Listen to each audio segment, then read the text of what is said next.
The view from far away was just as impressive as the view up close.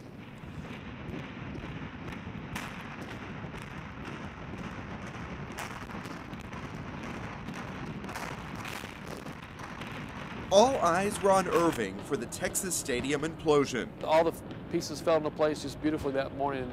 And now the city is working to capitalize on the worldwide exposure. Got several hits out of London, all over the States, definitely, Latin America. As it markets this site for redevelopment. It will be, at the end of the day, one of the largest redevelopment opportunities to the entire country.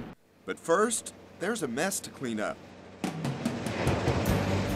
Right now, we're going through with the approximately 2 million pounds of concrete, and we're basically processing that material into road-based material.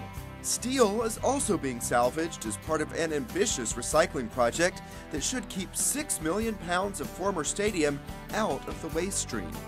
We feel very confident we're going to make our goal of 95% recycling on the concrete and steel. Both the steel trusses that spanned the stadium's iconic rooftop opening and these joints will be preserved and could be used in a public art project at or near this site.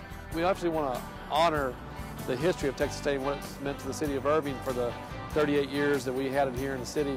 All of this debris should be cleared out of here by July 22nd, but the site won't still be ready for redevelopment at that time. That's because TxDOT is still leasing this portion of the stadium's parking lot from the city for $15 million to store equipment and supplies while road construction continues in the area. That's giving the city of Irving time to carefully consider all of the ideas for development it is getting. We've had all concepts, and we've had some really over-the-top concepts, one-of-a-kind in the world concepts. Some of the ideas that may sound over the top are actually based on market research. We've had a number of phone calls from various groups interested in utilizing this high-profile site for some sort of a ski-related resort-type facility. And while that may sound far-fetched, most people don't know that the Dallas-Fort Worth market is the third largest market in the country for snow ski equipment, apparel, travel arrangements. Other ideas are more traditional transit-oriented developments or shopping malls. Whatever ends up here, the city wants to make sure it lasts. One of the things we're most concerned about is the sustainability of the site.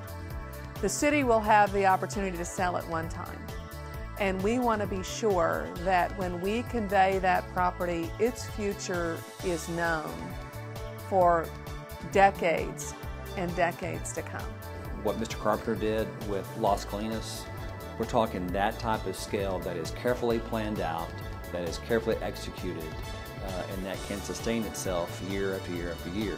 But whatever it is, it must be right for Irving and truly right for the region, because it is a truly regional interchange in that diamond interchange area. The city is encouraging developers to think big. The stadium site is about 80 acres, but could be combined with adjacent available property to come up with nearly 400 acres. Infrastructure improvements and the addition of the Dart Orange line will only add to the value. So what can the city expect to make by selling this prime property? Well, I think that's the multi-million dollar question. As we finish this infrastructure, the Dart Orange line across the street, the highway interchange around the site, as we finish this, as time progresses forward and these things get completed, the value of this property only goes up, and so it only gets better with time.